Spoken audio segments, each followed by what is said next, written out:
Hello everyone and welcome to another video. It's your girl, Scarlet. I bet you're wondering why I'm putting an intro on the part 3 of this video. That's because I would like to warn you personally.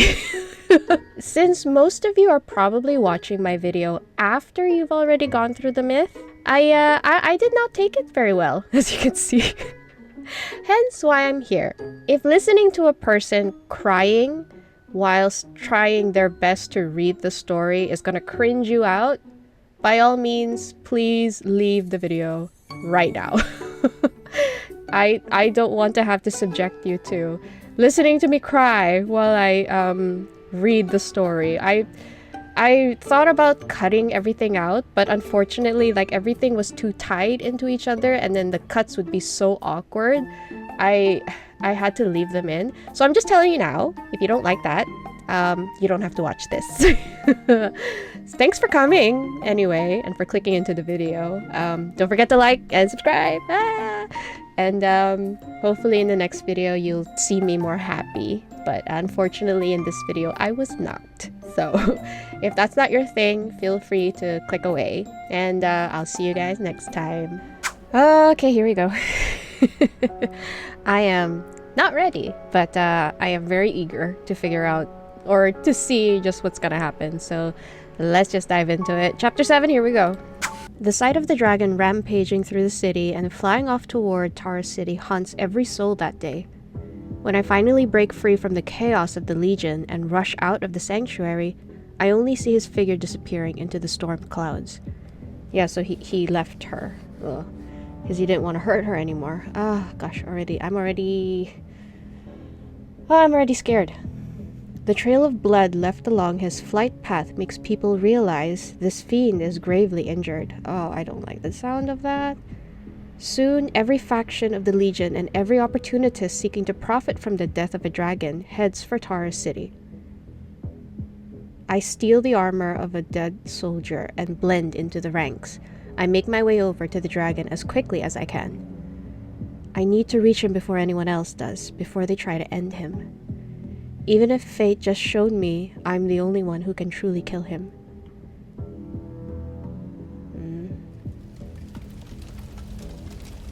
Oh no. Oh no, it's so sad because they were just having a good time here and the people were just, going about their day. And yeah, I know that people there are also ruthless, but they were being ruthless within that city, I'm hoping. Okay. When I arrive at Taurus City, I see nothing but soaring flames. The dragon's lair on the cliff has been reduced to rubble. Oh no, even his lair? How could this have happened? The Legion of Justitia have set up numerous traps and ambushes along the way. I hear the shouts carried by the wind. The fiend is wounded! He can't have gone far. Keep looking! But where could he be? He's not in Tar City, and he's definitely not in the Abyss. What other places? The brand on my neck burns with the pain from deep within my soul. It's pulling the soul fragment the dragon left inside my body. My gaze unconsciously drifts across the withered forest and lands on the obsidian. Ah, no, not that frickin' obsidian spire. Okay. Lands on the obsidian spire that has partially collapsed. Did he crash into it? Before long, the fiend will meet his destined arch-nemesis once again. Right over there. His destined arch-nemesis. I forced a passing soldier off his mount, take his horse, and race toward the Black Chapel. Ah, crap. The closer I get to the building, the more vivid the crimson bloodstains along the mountain path become. The horns and shouts calling for the dragon slowly fade, leaving only the rapid hoofbeats and my anxious heartbeat to fill the silence. By the time I reach the obsidian steps, the tiny stream of blood has nearly dried. When I pushed open the gate of the long-abandoned chapel nestled deep within the forest, the cold moon hangs high in the night sky. The bright light filters through the shattered spire. Dazed, I see the dragon barely alive. He lies in the center of the room. Sylus! There's no reply. I run over to him and pay no attention to the legion of Justicia who have died to his claws. On the raised platform, the dragon's eyes are closed. His body is drenched in blood, the droplets dripping from the edge. Oh, that is not a sight I want to see. How could this be? Aren't your wounds supposed to heal fast? Is it because he isn't consuming souls? Wait, he's like fighting the soldiers. Couldn't he have eaten those souls? What are you doing, Sylus? I try to stem the bleeding, but it's futile. His chest. This is the wound I gave him. All his wounds remain as is. They don't show any signs of healing. Oh shoot. A sudden roar resounds as the dragon opens his eyes. A fierce gale pushes me back and slams me against a pillar. Oof, that's gotta hurt. A sharp metallic taste fills my mouth. His fangs are at my neck, puncturing my skin. Oh shit. One more push and he'd snap my spine. Sylus. Sylus. You're Sylus. The mark on my shoulder boils with the agony only death could deliver. I suppress my fear, lift my trembling hand, and gently place it on the dragon's eye. Oh, he's not there. He's gone, isn't he? A soft requiem echoes within the spacious room. The roaring slowly subsides, as if something deep inside him stirs awake. The dragon begins to struggle violently. The bestial chaos in his eyes clears. When the song ends, his gaze finally reflects my face. Sylus. I close my eyes and press my lips against the dragon's. Oh! Why? Why is their first kiss so sad? Jesus. There he is. Oh, I don't know why, but I feel so relieved seeing him, but at the same time, my heart is breaking. Whew, okay. A moment later, a familiar figure appears before me. His lashes flutter as he stumbles, collapsing with me onto the cold floor. Okay, so when he bit her, he was sort of like a dragon, and then now he's like gaining his human form again. Sylus. Sylus! Wake up! Don't fall asleep! Sylus! Black mist spills out from every wound in his body as if his very life is being drained away. Our blood mixes together on the slippery cold floor. When my blood touches his chest that's shrouded in black mist, a sharp pain pierces my mind. Eat him. He's yours. Kill him. Devour the power. Does MC react like this to any other being within Ether Core? Only towards Sylus, right? Is it because of the type of Ether Core he has? So she is like mirroring what Sylus is experiencing. So this is what Sylus gets all the time whenever he's devouring souls. And because she resonates with him, she's basically experiencing the same thing that he is. So she can sort of like understand how it's hard to pull away from the instincts or something like that.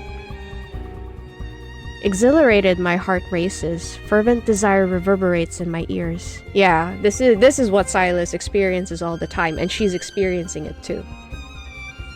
My arm trembles as I raise it. Unable to control it, my hand is close to Sylus's heart. Yes, use your strength just like that. My hand quivers uncontrollably. I grit my teeth, trying to shake off the voice in my mind. But suddenly my wrist is caught. Don't know where to aim. Oh, fuck. Sylus had opened his eyes without me noticing. As he presses my wrist down, a faint, weak smirk curves his lips. He wants her to end him, doesn't he? I can tell you. Oh, shit. No, I don't like this. I waited for this myth for so long, but I don't like this. I hate this so much. Okay, the Phantom of the Great Sword nearly forms again. It feels like waking from a trance, and I fling his hand away breathless. Have you gone mad? A smile gradually graces Silas's face. His eyes gleam like precious gemstones in the depths of darkness. What about you? Before the mark disappears, you still have a chance to kill me. I don't wanna. He tightly grips my arm and struggles to support himself in the pool of blood. Leaning against the pillar, his tail reaches out to me. You've got it right at my heart. So I hesitate. What do you think, you big dum-dum? I'm gonna... If you weren't injured right now, I'd like freaking shake some sense into you. Oh gosh, okay. I'm mad. Struggling to breathe, I kneel before him as I'm forced to meet his gaze. His tail moves before I can react. My heartbeat reverberates in my ears. His aura burns like flames and slowly engulfs me. Do you remember? Only the fiends destined to arch nemesis can kill him. Who exactly do you think that is? Shit, I hate this so much. I don't want to play anymore. Can I stop playing? I'm just gonna end this. Okay, guys, so that is the end of the myth. How this myth ended is that after this happened, they made out. They went at it like rabbits for the entire night, had babies, and then flew off into the sunset. That is how the myth has ended, and that is how I will forever mark it in my head. I don't want to do this anymore. I don't know what's gonna happen, and I'm dreading it already. I hate this so much. Like I fucking hate this. Okay. An inexplicable raging inferno surges within me. Indignant, I laugh. I open my mouth and sink my teeth into his hand. You go, MC. Yeah, right. You tell him. You tell him, MC. Oh. I don't believe in this destined arch nemesis nonsense. Moonlight boils in his eyes. Sylus cackles. He lowers his head and bites my shoulder like a predator. Oh, is he marking her again? You... Pain spreads like fire. Then Sylus extends his tongue, slowly licking the wound on my shoulder. It's as if he's I feel like my brain can't make up its mind. My emotions right now is like this boiling cauldron filled with angst, anger, and now horniness. What is going on, Sylus? What are you doing? What? What was it? If you want to push me away, now's the time. His tongue alternates between licking and biting. Okay. Sending a strange tingling sensation through my body despite the lingering pain. I think we all know what that tingling sensation is, MC. I know what you're doing, Sylus. You're trying to distract MC from the upcoming anguish by messing her up. I know what you're doing. And it's not gonna work on me. Nope, not gonna work. He slowly licks over my throbbing wound. Sylus tightens his grip again and again. His eyes are filled with fervent excitement and a hunger that knows no end. However, if you don't want to... I mean, you sort of made it impossible to say no. The mark on my shoulder that belongs to him burns. Dizzy, I lift my gaze. My strength is draining away, but I see his wound slowly healing. Oh, okay. Sylus, did you already know that we would instinctively want to devour each other? Then why did you rescue me from the abyss? I wriggle under him, and he intertwines his fingers with mine. My hands are ensnared. Oh, okay, I think I'm getting it now. I'm sorry for, like, pausing in the middle. Okay, I'm sort of getting it now. The reason why MC is feeling that, you know, that whole devour him, blah, blah, blah, that's the instincts of his power. Or or Sylus's nature. I feel like his power just made it worse. And because of her resonance, she's experiencing it too. So his instincts are also flowing into her. And therefore, if they're together, they cannot help but be at odds with each other because they would both want to consume the other. That is so fucked up. What the fuck?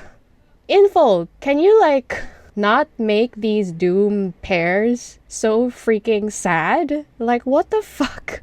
Okay, alright. It's her resonance powers. Jeez. It's like MC has to go through all this shit just because she can resonate. I wriggle under him and he intertwines his fingers with mine. My hands are ensnared. And what about you? Why didn't you just kill me earlier? I freeze. In the moonlit silence, Sylus raises his hand and gently touches the area around my eyes. In the darkness, a kiss as gentle as a falling flower. What? Oh no, I missed it. Wait, what? Lands above my eyes. Okay. So he kissed her in her on her eyelids.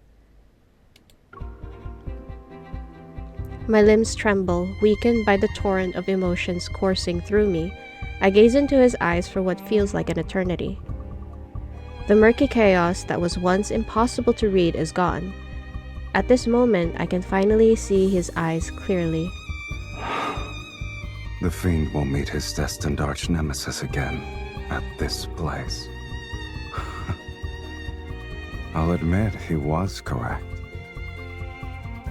I told you before that I'd give you 2 more chances to kill me. Now, you only have 1. No. That's obviously a no. In that instant, the turmoil in my heart settles, and I twist my hand to clasp his. He only said a half-truth. I told you before that I'm greedy. I live how I want, and I hate being controlled by others. If fate wants me to kill the fiend... A warm, soft, golden light spills from my palm. I press it against the wound on Sylus's chest. Then I'll save him instead. Oh, MC. Save me. Are you aware of the cost? Once we hold hands now, our lives will be bound together, along with our deaths. We must offer half our soul to the other. They'll be merged to forge an unbreakable bond. Oh. Oh, fuck. I just got goosebumps. Holy shit. So this is what Sylus meant by... Tongloi, you and I, we are the same. They are literally, not just figuratively, they are literally soulmates. Holy shit. Oh, okay. Okay, so that shackle between them also makes more sense. I know I said this before, but yeah, it's... I feel like that's 100% on the nose. Like, that's accurate now. Their souls are literally linked. So now I'm feeling like Sylus can't exactly die unless MC dies, because a piece of his soul will always be with her. To share your life with a fiend, it might be a punishment worse than having your soul devoured. I mean, if it's you. Will you truly not regret it? I said I'll live, didn't I? No matter the cost. If following our hearts is a sin, then you and I must be the last of our kind in this world. Moonlight replaces the flickering candlelight as our hearts beat in unison. He kisses the inside of my wrist with something akin to devotion. Oh, gosh. They've shared so many kisses now, but I am so torn that it's under these circumstances. It's just not fair. In that case, stay by my side until the end of time. Oh, fucking hell. In the moonlight, the dragon's tail wraps around me and draws me into his embrace. He spreads one wing to shield us from the cold wind and the sudden midnight rain. That night, I fall into a deep sleep in his warm embrace. Okay, alright. That's okay. Alright, at least they're hugging it out. I don't know why, but I was getting this really ominous feeling that he would, like, I guess, sacrifice himself so that MC wouldn't be so tormented. But now that I see that they are, like, linking souls together, okay, alright. I was really scared with the whole blood dripping thing. That was not an image I wanted to see in my head. Now the voices in MC's head make sense. One second, let me just lower down the volume of the game. It makes sense because she resonates, right? So she can feel what he's feeling. And now that she has a piece of his soul, she cannot help but also experience the same instincts or greed that Sylus experiences. So he's constantly feeling like eat her, devour her, and whatnot. And so now she's feeling the same. So that's why the two of them are in this never-ending battle. What was it? When two... Was it snakes? Did he say snakes? When two beings try to constantly devour each other, who do you think will come out victor in the end? That kind of thing. And it's really sad because the reason why they are in this predicament is because of MC's resonating powers. I guess I can see now MC really is a misfortune unto all the love interest. I mean, the whole conversation that came up after Zane's myth, Master of Fate, knowing that she's a variable, she's not supposed to exist, basically. She's technically the source of all their misfortune, if you think about it, and that's just not fair. Especially since she's doomed to, like, die and be reborn, and she's in this never-ending cycle.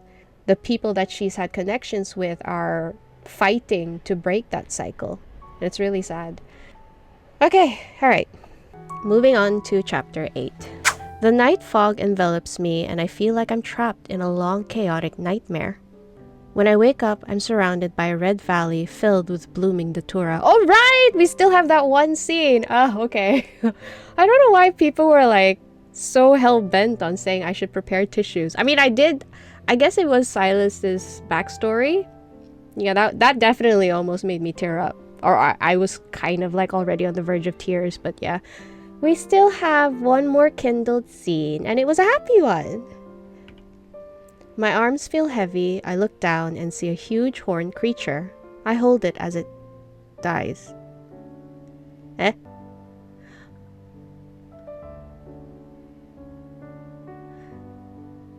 I feel like this game just slapped me in the face. I don't know why I'm here. I just vaguely remember having a dragon in a pitch black chapel. Okay. Oh no. No. I'm reading this wrong, right? I just vaguely remember having a dragon in a... Okay. No, yeah, I should keep reading. I don't know what happens in the end after all. I try to desperately recall, but the last clear memory I have of the dragon ends on that blood-soaked night under the moon. Did she forget? Huh? Did MC Everything afterward feels like shredded fragments, incomplete and shattered. It's like hearing half of a chord meant to be played with both hands. Like a dance that was supposed to be for two, with only one left to dance it alone. Maybe I'm imagining things, but after half of our souls are exchanged, I've been dreaming of him more and more, sometimes even while awake. What?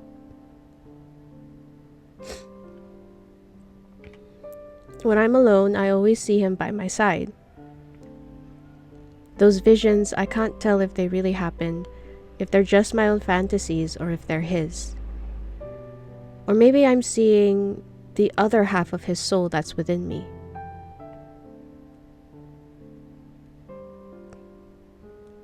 Oh, okay, no, he's here. Okay, oh, Jesus Christ, that scared the shit out of me. Wait, no? No, what does she mean? My arms feel heavy. Is she just imagining him now? Is he like a figment of her imagination right now?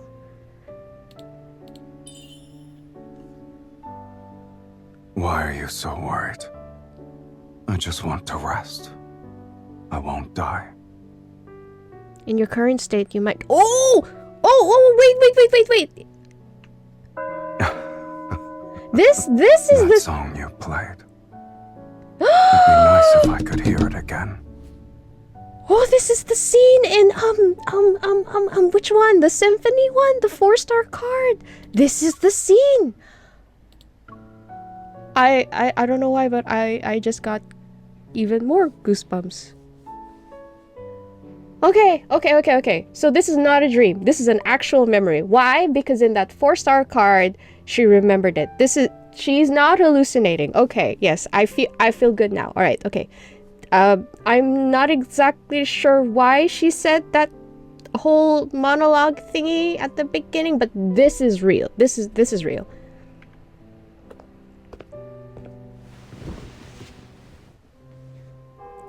The Black Chapel is like an illusion steeped in darkness. I can't remember if I finished playing that piece. But it's a requiem, a song meant for the departed.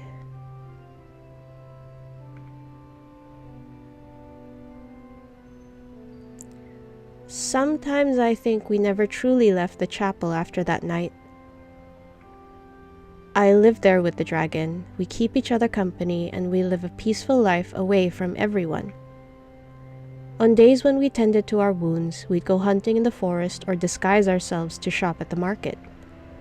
Little by little, the chapel became filled with traces of us. On the pew, there'd be the salve I mixed for his wounds the night before. By the stained glass, the sheath he made for my sword hangs proudly. Slowly, it feels like we've truly made a home here together.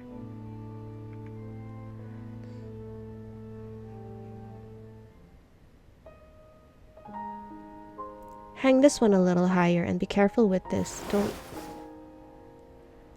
I feel my body become weightless. Sylus had encircled his arms around my waist and lifted me. He puts me on his shoulder. Don't let your horns get caught.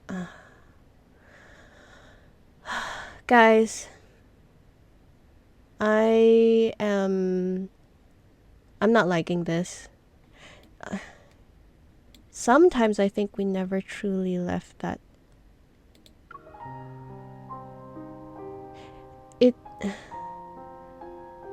Okay, you know what? I'm just gonna keep going through it. I might just be freaking myself out, but okay, let me just read this because I don't want to think that this is not real. My view rises in a flash and I widen my eyes, looking down to meet his gaze. What? Didn't you say it should be hung higher?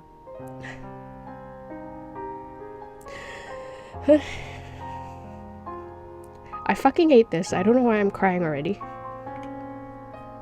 His eyes gleam with amusement. I can't help but smile too. We're more in sync than I thought. When I raise a hand, he moves slowly, keeping one arm steady around... Fuck. I'm sorry, give me a minute. Huh. Life is so funny. I never thought I'd be in my room, looking at a 3D man, reading a story about him, and crying on my chair. And I'm even recording myself crying on this chair. Okay, this is so weird. I hang up each decoration from the pile on the pew, one after another. As I reach inside my bag again, my fingers brush against the only item that's left. Here's the last one, but this one's different. I tilt my head and raise my chin towards Sylus. Close your eyes. He looks up. He's slightly confused but doesn't question me. Instead, he obediently closes his eyes. Sunlight caresses his hair and makes it look soft and fluffy. Smiling, I carefully place the flower crown I prepared on his chest. Flower crown. I wasn't expecting much, but it suits you well. Sylus opens his eyes. Hesitant, he raises his hand to touch the upturned petals and gently adjusts them. So you stayed up late these past few nights to make this? You didn't sleep either? He chuckles without responding, reaching up to pluck a tiny petal that's gotten caught in my hair. Do you like flowers? Yes, I guess, but there aren't a lot in Tara City. I had to scour the entire woods to get this much. The forest barely has any flowers. What do you mean? Hold on tight. Before I can finish, Sylus wraps his arms around my waist and lifts me. The air brushes past us. He lets out a hearty laugh as he spreads his wings. Since you gave me a gift, I should respond in kind.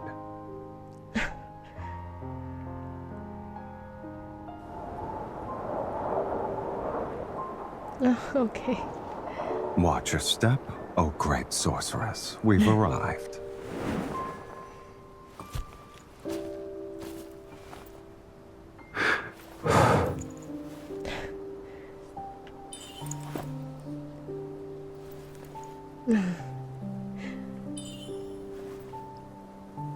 Oh, wow. I thought there wouldn't be a place like this in Tara City. What did you think Taurus City was like?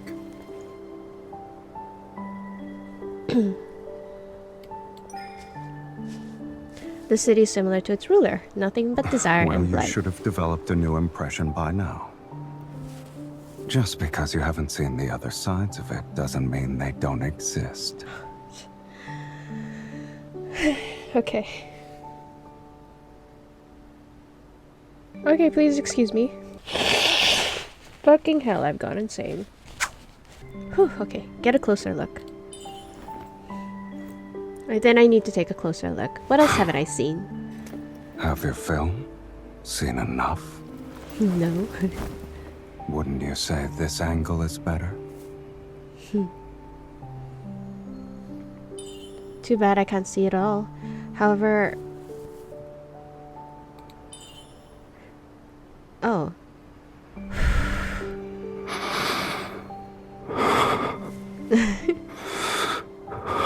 What on earth? Is it ticklish? Oh.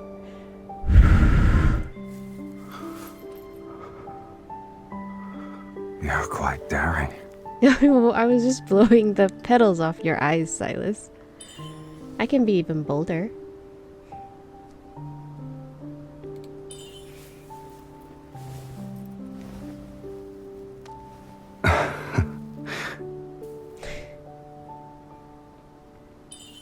Flowers suit you better than Tara City. That's the first time someone said those words to me.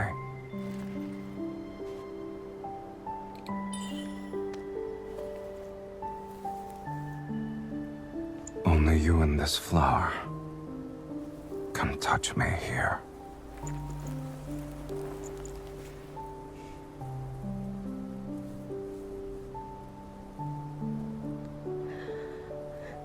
I don't...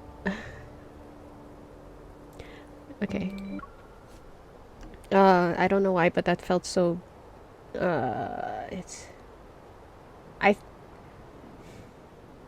I think this is all in MC's mind. She is really, how do I say? Maybe she's in denial of Sylus's death, but I also think it has something to do with Sylus's soul being inside her. It could be whenever she dreams, she is in a world with Sylus. Like, she retreats back to where her soul and his soul are still together. And that's why when he said that only you and this flower can touch me here, I feel like it's because they are literally in a realm where only MC can see him or be with him. Gosh. I don't like this.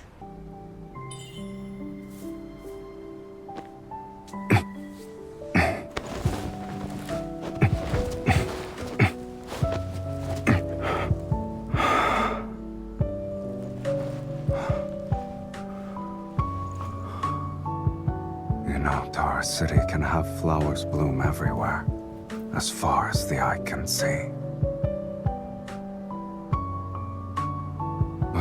for one person.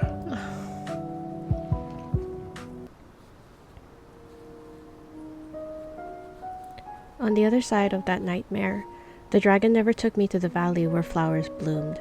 Oh, fuck. On the night we exchanged souls, the sacred judicator himself led the entire legion of Justitia to surround the Black Chapel. They spared no effort trying to capture the severely injured dragon. The mark the dragon left on my shoulder served as undeniable proof of my being a sorceress. The news of the fiend's death spreads throughout the land. On that day, I'm taken back to the Ivory City under the accusation of being a sorceress. They imprison me in the courtyard behind the ruined sanctuary. Now I can only wait to be sent to the court of Justitia. He's what? He's the fiend's death? So they struck him down.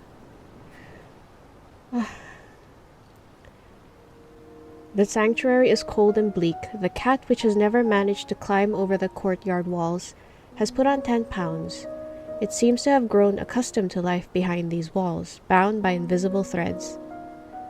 Only I know my dragon is still alive. He flies across the abyss to find me on every moonlit night. This is a secret that only I can see. Oh, okay. It's very, very possible that the Court of Justitia lied about the fiend being dead, because you know how they are trying to gain glory and fame and whatnot just so they could be revered and worshipped. It's very possible that they weren't able to kill him. He probably flew away.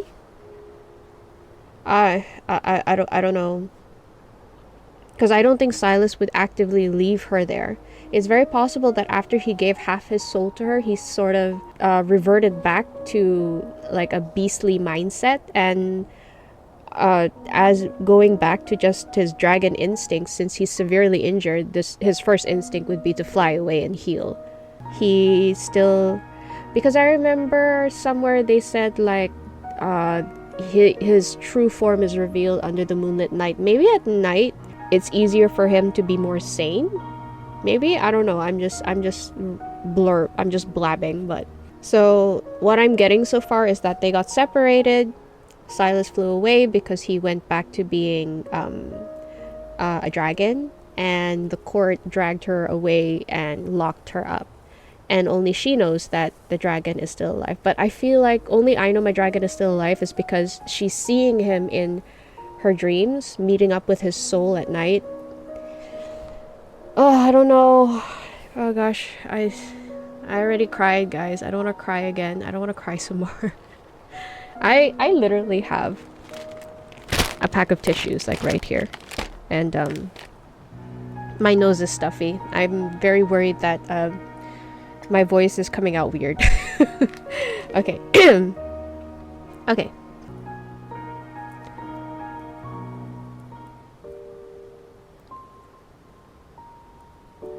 Under the moonlit sky, Sylus sits on a weathered platform between two statues.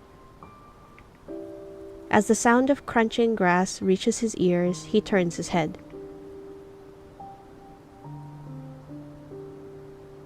You're awake? Or were you struggling to fall asleep? Oh, she's dreaming again. I hate this.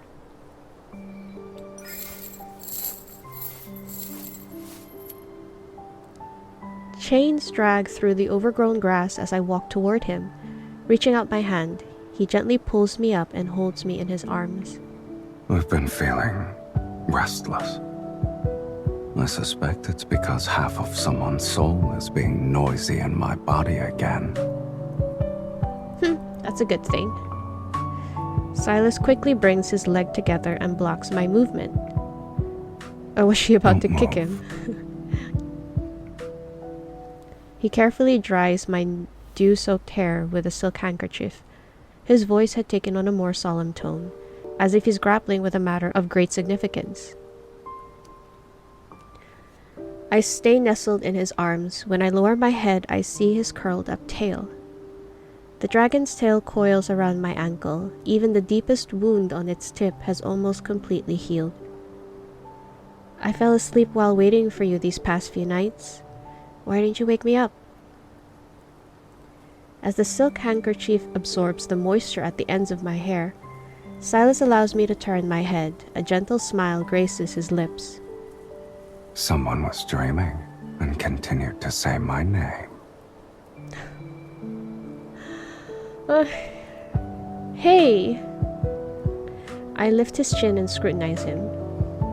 With a relaxed grace, the corners of Silas's mouth curl up. He nuzzles my fingers. Did you actually dream of me? What do you think? Have you never dreamed of me? He doesn't speak. He just looks at me. Before I was sealed away, I did dream of you. I just didn't expect I'd be willing to dry that person's hair one day. Oh, okay. So he has been dreaming of her arrival. And you also happen to be enjoying it. So what did I do in your dream exactly?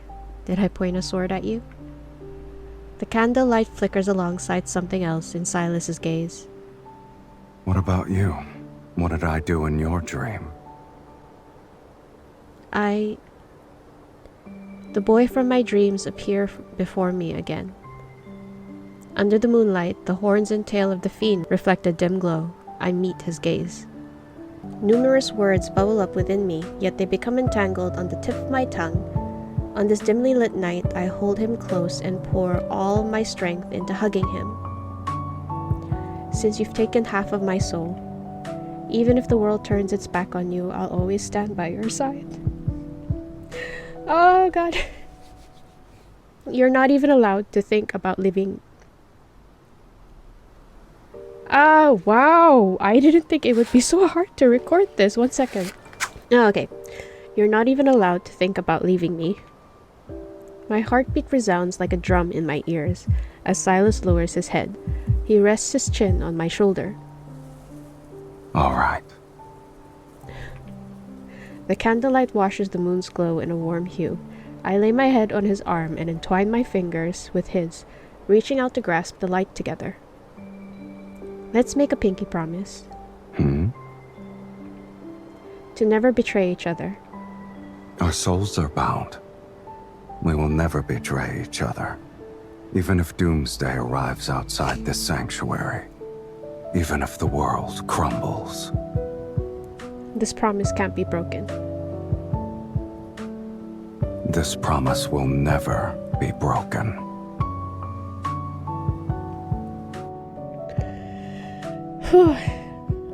I'm gonna need to take a break, guys. I'm sorry.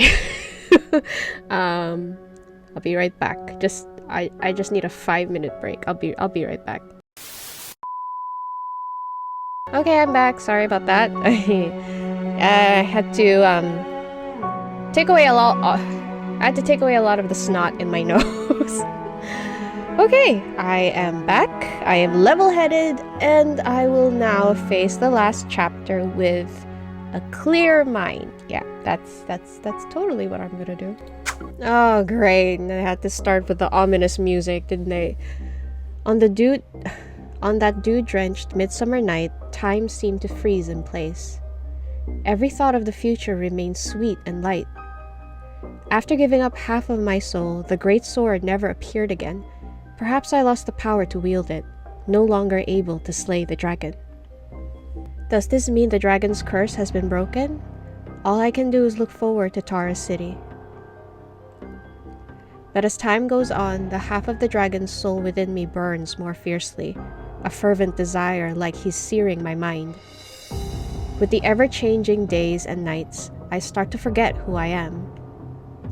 Sometimes I'm the dragon hiding alone in the Black Chapel. Other times, I'm a human awaiting judgment in the sanctuary's courtyard. Oh. Okay. I'm sometimes wondering if she's just remembering bits of his memories because of the soul within him, but I think she's basically experiencing his body and her body, like they're interchanging. When I come to my senses one time, I found myself sinking my teeth into the neck of a soldier who was guarding me. Ah, okay. I think it's the same for Sylus. Like he goes to her body, like they switch because of their shared souls. The courtyard grows quieter by the day, perhaps because there are fewer people left in the Ivory City. The planet is in rapid decline. Oh, the planet is in rapid decline. Before leaving, the last soldier tells me that the dragon has broken free from their restraints. He's gone completely mad and has nearly destroyed every city. Yeah, so they did not kill him. Okay. Okay, they did not. Okay, so then Sylus was locked. Okay, so that means Sylus has been restrained. They did capture him. They lied about killing him just to gain, like, fame and whatnot. All this time, maybe Sylus and MC, because of their shared souls, they've been meeting each other in their dreams. Yeah, that's what I'm getting. Soon, this ruined planet will only have the rampaging dragon left. I haven't seen Sylus until the Doomsday Judgment arrives. They take me to the highest court of Justicia on Philos. So because Sylus, yeah, he doesn't have her. Or I guess because he's reverting back to his, you know, dragon instincts, he's going insane.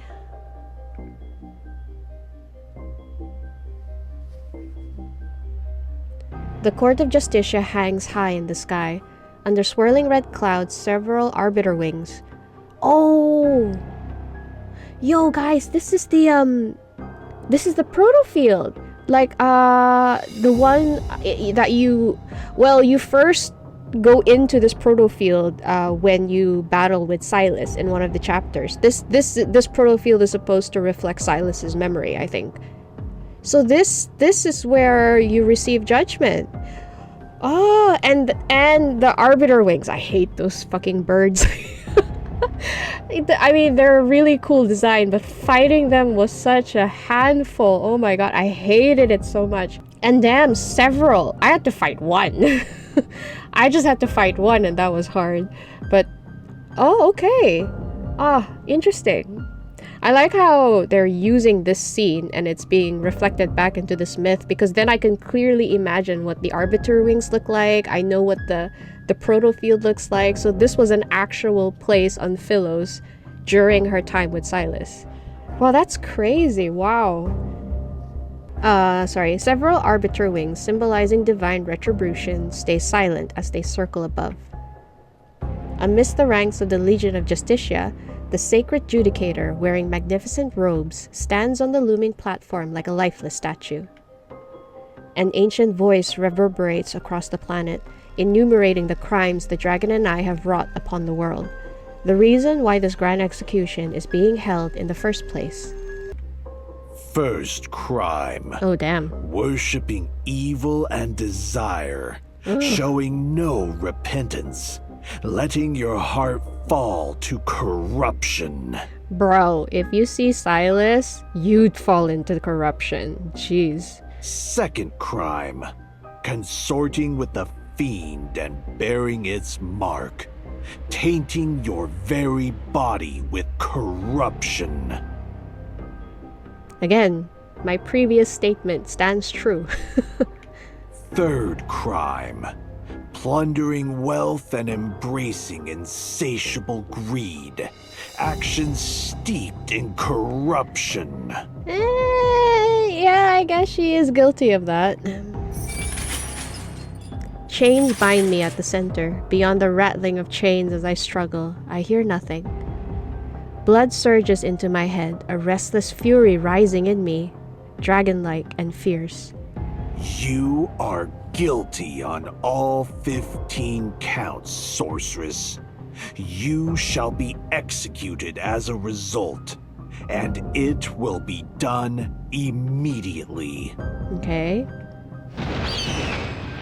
Oh, okay. With a shrill cry from the arbiter wings, a bolt of lightning strikes my soul. Oh, the arbiter wings executes her. That makes that Sylus orbit very satisfying. MC gets to wreak havoc and, you know, have her revenge against these arbiter wings. Struggling to keep my Struggling to keep me upright, my knees buckle under the weight. But before I can stand again, another bolt of lightning rips through my mind and tears apart my senses. Oh shit. With my face pressed against the cold floor, I recall the image of the dragon plummeting into the valley, his chest pierced by a sword. Sylus. I remember the dragon who likes that requiem. But I've never sung it to him in full. This is the first and the last time. It's like I'm back in Taurus City at night as I sit atop the dragon's lair. He sits beside me and says, "Sing it again." Tiny notes squeeze their way out of my chest.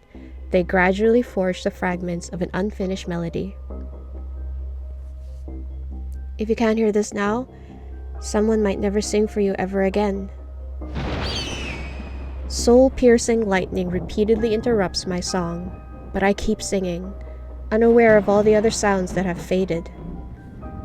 Oh, so she keeps singing while they keep striking her with lightning. Gosh, what a scene. The entire court of Justicia falls into complete silence. Only the sorrowful requiem echoes through its halls. As the final notes fade into the earth, there is a long silence. And then, as if to respond in kind, a deep, resounding roar emerges from behind. Oh, here we go. He found her. Ooh, gosh, damn. I know we've heard that roar before, but goosebumps all over again. Is that a dragon? It's here. The dragon is here.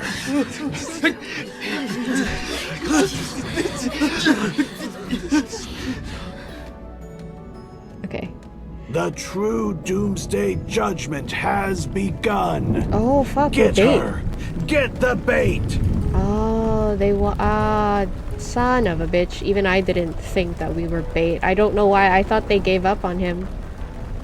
The floor rumbles as the 18 towering statues surrounding the court pivot, revealing their spearheads. 18 towering statues. I feel like that's important and I need to remember that. I need to tuck that into my brain a little bit. The Legion of Justicia surge from all directions like a tide, the cold gleam of their blades pointing at the dragon. Only upon hearing the Sacred Judicator's command do I realize my judgment was actually a trap for the dragon. The flames tremble on the ground. Stone feathers launched by the Arbiter wings pierce through the dragon's wings. Oh no! While electrified arrows from the Legion lodge themselves in his scales. The wings are nearly shredded, but no amount of damage can stop a dragon in a frenzy. It's as if he feels no pain. In the end, I am the only one left standing on this vast platform of the Court of Justicia. Oh, jeez. I don't like where this is going, guys. Okay.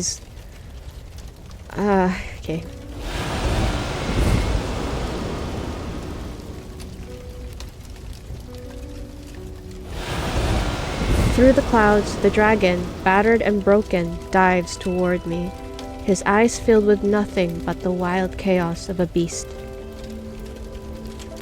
I know he's just a dragon now. He doesn't recognize me anymore. Closing my eyes, I recall that long, drawn-out story about a dragon that I watched in a dim tavern. A man called Sylus was next to me. I don't like where this is going. And in the end, the dragon plunged his bloody claws into his lover's chest. Yet a monster can never truly become a human. He cannot escape his fate as a dragon. Nor can he love anyone for long. At the end of the story, he killed his beloved. This is the dragon's curse. Yes, it's the end of another story. Facing the wind, I spread my arms. I want to embrace my dragon one last time. But I don't feel an embrace, nor the touch of death. Oh fuck, I know what's gonna happen.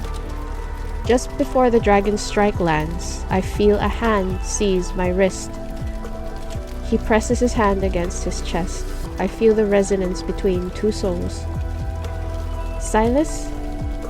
In the split second before the dragon's death blow, under the pull of our resonating souls, the blood-red greatsword reappears in my grasp. I knew it!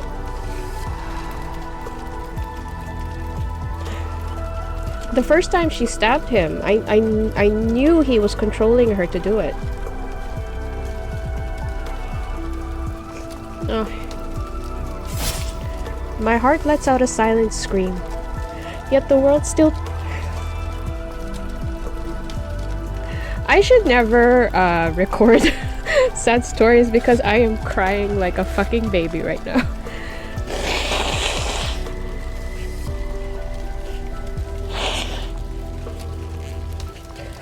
Gosh, I am so sorry guys. I think this recording is horrible. I don't know how to... Oh, okay. Alright. My heart lets out a silent scream, yet the sword still pierces the dragon's chest. It looks as if I were the one who plunged it in. Oh, fucking hell, no way. We're seeing that scene, aren't we? What have I done? There's so much blood. You must press on. Oh no. Oh fuck. Holy Because shit. if you don't, there's no going back.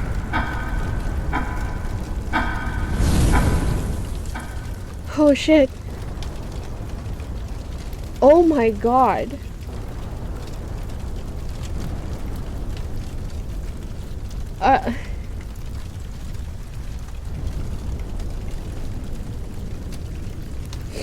Oh my god. Okay.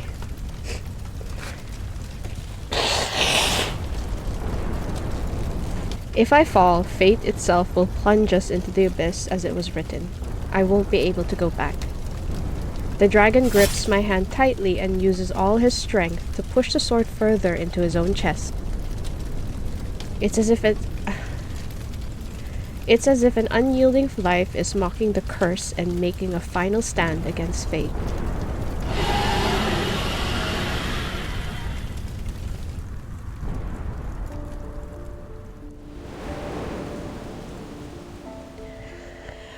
Oh, okay. I hold onto the dragon's neck as we plummet through the clouds together.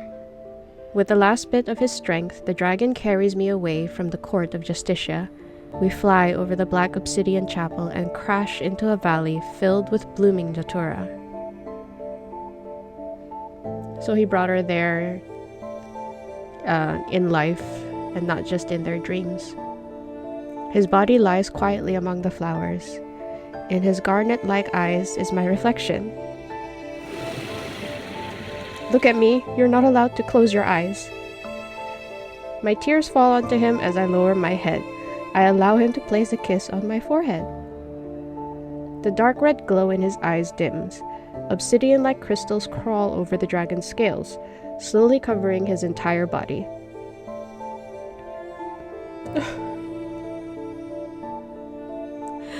What the fuck?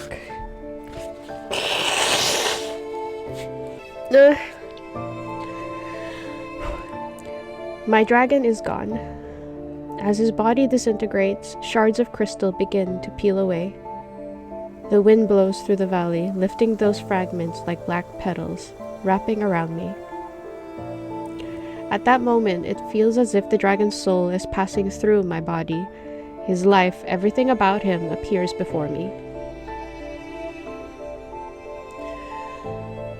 Deep within a cave, the boy who grew up with dragons tightly grips the dagger. Are you fucking kidding me? We're seeing this now. He presses the gleaming blade against the base of his tender horn. He clenches his teeth. Blood flows down a moment later and passes his right eye, that's filled with rage. It's not long before they're discovered. All the dragons are killed in the valley except for him. He's taken away as a human.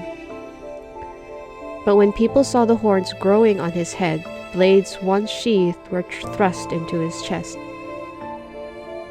Oh, fucking hell. He rolls into the rubble at the bottom of the valley. His blood boils. He doesn't know how, but he manages to stand. His legs tremble. When he comes to his senses, everyone who hurt him is already lying in a pool of blood. You know this part where blood flows down a moment later and passes his right eye that's filled with rage? I feel like this is a turning point because his right eye is where his ether core is, right? I don't know, maybe spilling his own blood while he's enraged did something to him? Because now he lost his senses again, and then when he came to, everyone that hurt him dead. I just maybe the death of his people, of his kin all around him. So now I'm thinking, I don't know if he was ostracized as a child because he still lived with them. I'm wondering if he tried to cut off his horns and tail just so that they won't kill him, you know, a way for him to survive. He did say the more you try to deny your home, the more you're reminded of who you are. Back then, I forgot which chapter, but it's in the chapter where MC was talking about how she felt about her hometown being burned. And I think it's referring back to this. He was denying himself as a dragon, and when he did that, this is what happened. I feel like maybe this is what turned him into a fiend. Black red mist drifts from their bodies. It travels along the dragon's horns to his tail before entering the wound in the young man's chest. Oh. Ah. This is reminding me a little bit about karmic retribution, a little bit. You know, the malice and anger, and he's wielded that malice and anger into a strength of his own. So I guess I was kind of right. He wasn't exactly born with that black-red mist. He developed it. His hunched back splits open. From two bloody streaks, two dragon wings struggle to release themselves. Oh god, that must have hurt. They shatter stones as they suddenly unfold. The curse he once despised has become his strength. He doesn't hesitate this time. He flies into the depths of the valley.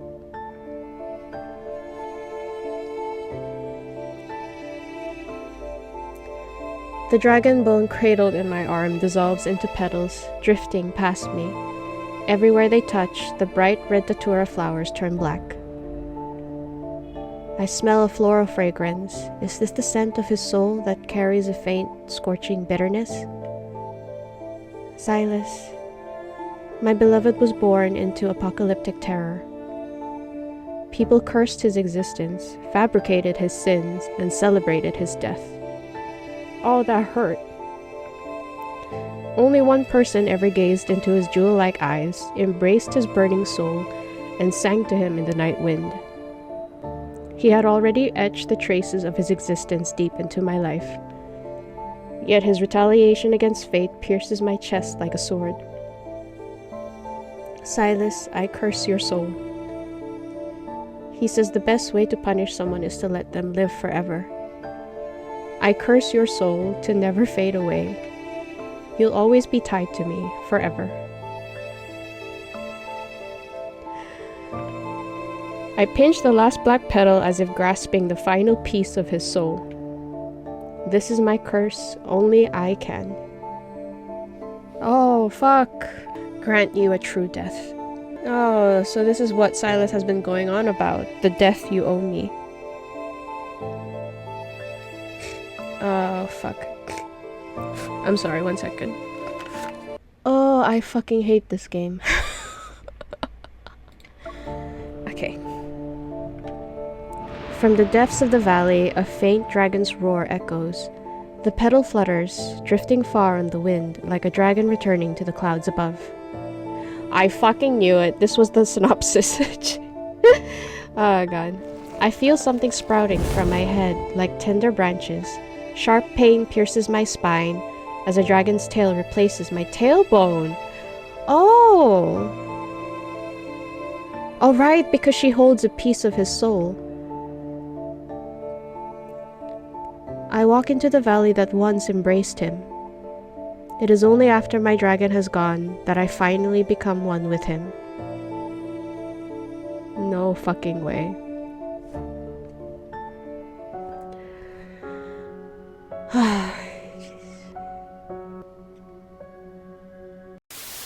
Okay, guys. I went ahead, gave myself a good cry in a corner, you know, whilst pathetically looking at Sylus's companion splash art like a sane person.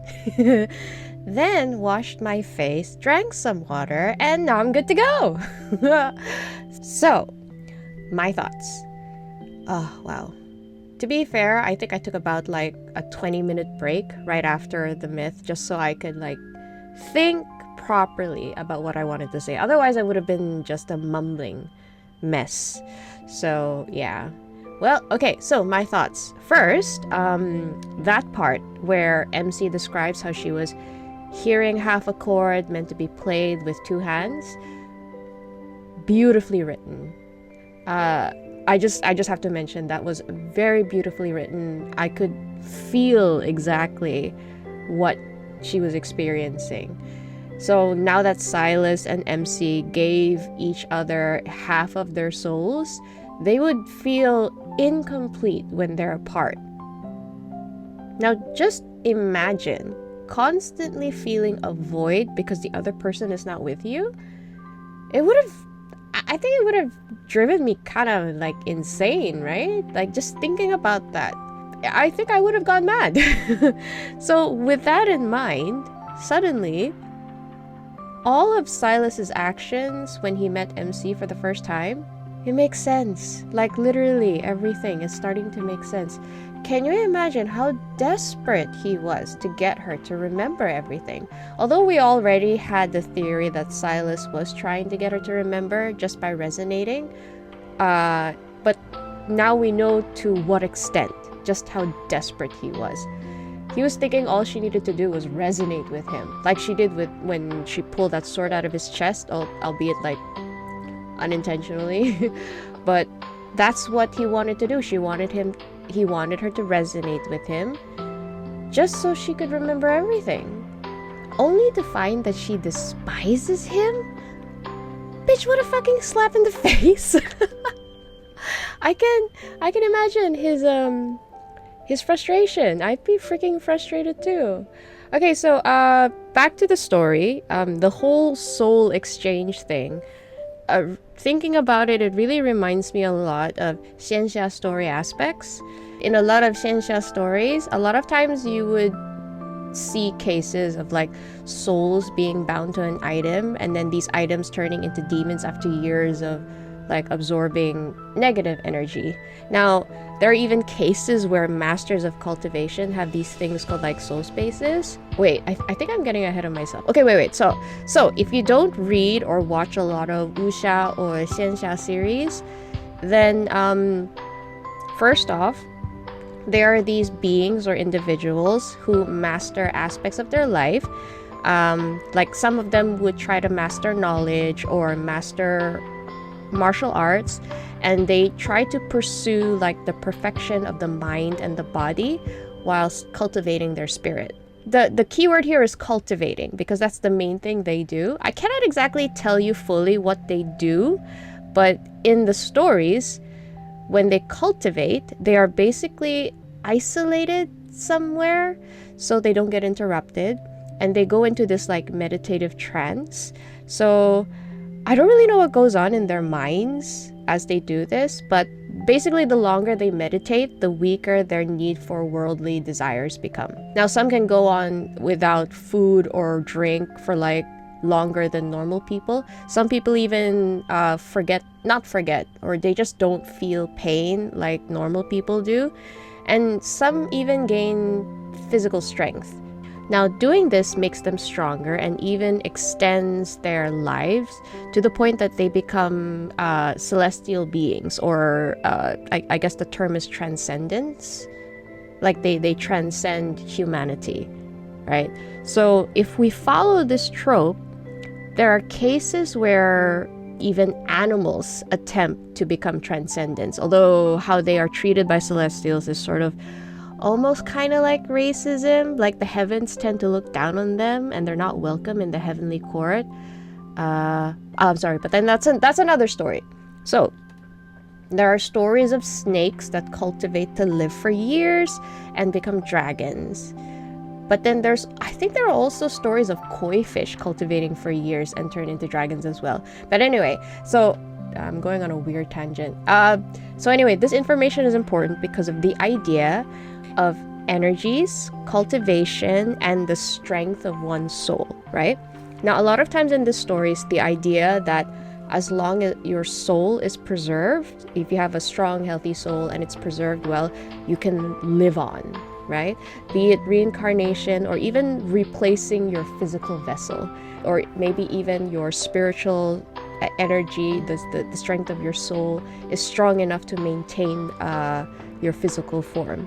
So when souls are shared, like Sylus and MC, their life, their strength, and all that has become shared between the two. And a lot of times, the weaker of the two would gain all the strength of the other, which explains why MC grew horns and tail. Now, it is possible that now that MC has a piece of his soul, he kind of lives on in her. I think it's even possible for her to nurture this soul until he reawakens, which probably explains why Sylus is now alive and well in our Lincoln time. Unfortunately, we will never know what happens unless they show us more clues. However, I can tell you that reawakening a soul without a vessel is a messy business. Think on the lines of like sacrifices and, looking for a vessel. Which is why sometimes when he, in that Lost Oasis scene, when he's talking about his muscle, his abs, he was like, they're not real, but they can move. So I'm starting to think about that. But yeah, we won't know until they give us clues. And I feel like Sylus has already clued us in a little bit on that. Moving on, the scene where MC doesn't seem to know who she is sometimes, very amazingly written. Since they are so far apart from each other, they are constantly searching for each other, and sometimes the strength of their bond allows them to peer through the eyes of the other, and it seems like, I guess this was the case. I mean, we've already seen examples of it when MC was able to look through and experience Sylus's memories. This kind of translates well into Sylus's tendencies to be nocturnal in Lincoln timeline. Unless I'm wrong, demon dragon Sylus slept during the night and walked around during the day, right? Unlike the current Sylus we know. Now, I wonder if he got used to seeing her during their dream time and it became like a habit to look for her during the night. I don't know. It's sad to think about it, and I'm gonna stop before I start crying again. Alright, what next? Now, about the energies. Sylus's power, the Black Mist, is very similar to how demonic energy acts in Xianxia stories. Usually negative emotions like anguish, despair, and all that are what we call negative energy, and these are energies that can corrupt the soul or corrupt people. The way the Black Mist emerges from the dead around Sylus when he was a child, I feel like that shows that the anger from the dead around him, all that negative energy was corrupting him, who was an already volatile and scared little dragon, corrupting Sylus's own energy. A lot of times, like blood spilled in despair, it can be used like a sort of a I don't want to say ingredient, like a medium, I guess, right? They use it to cast like a lot of demonic spells because of the negative energy it carries. So when Sylus spilled his blood over his right eye, when the blood spilled over his right eye, I feel like that might have also done something to an already strong draconic entity such as himself. It's very possible that it did something. Yeah, so after that, he ends up using that Black Mist as a weapon, hence him becoming a demon or fiend. So I think that moment was the moment he turned into a fiend, since he now has control over demonic energy aka demonic powers. The miss with demonic energy is probably why it makes him act the way he does when he gives in to his instincts. Now, I know I mentioned somewhere that I think Sylus went berserk after losing half his soul, but now that I'm not bawling like a freaking baby and thinking clearly, I realize Sylus mostly heals when he has souls. Now, just thinking back on xianxia like tropes like demons, they usually have healing abilities as long as they feed. They feed on blood or souls or whatever is their choice of energy source. And since Sylus is mostly starving, refusing to consume souls, especially MCs, since Sylus can only feed on a soul if the person is willing, and it seems MC was very readily willing. But Sylus doesn't want that. He's afraid that if she found out about him refusing to eat, she would serve herself up, and Sylus's lack of self-control would let his instincts take over and eat her. Which then leads us to the conclusion of Sylus defying his dragon curse by refusing to eat her and ignoring and mocking the fate of the arch nemesis slaying the fiend, as he was the one that forced MC's hand. Sylus literally just gave the biggest fuck yous to everything fate demanded his ending would be. And that's amazing. All in all, this was an amazing experience. I love how it was written. I kind of want to read it in Chinese because I feel like I'm missing a few things, but I don't think I can read this again for a few days. Yeah, I don't think I can. I might just jump into Xavier's branch story to cheer myself up. Unless... Oh fuck, am I gonna cry my way through December? I don't know. Anyway, I'm just gonna stop here before I ramble on and on. I might think of more things to say later. I don't know. I'll see. But that's all I can think of for now. So, if you enjoyed this video, do leave a like and subscribe if you feel like it. But before that, I'm very sorry that I ended up crying a lot in this video. I really apologize for all of that. So, thanks again for watching, and I do hope to see you guys in the next one. Until then, bye-bye! Oh my god, I forgot! This is so cute! Oh no, that's so cute! No!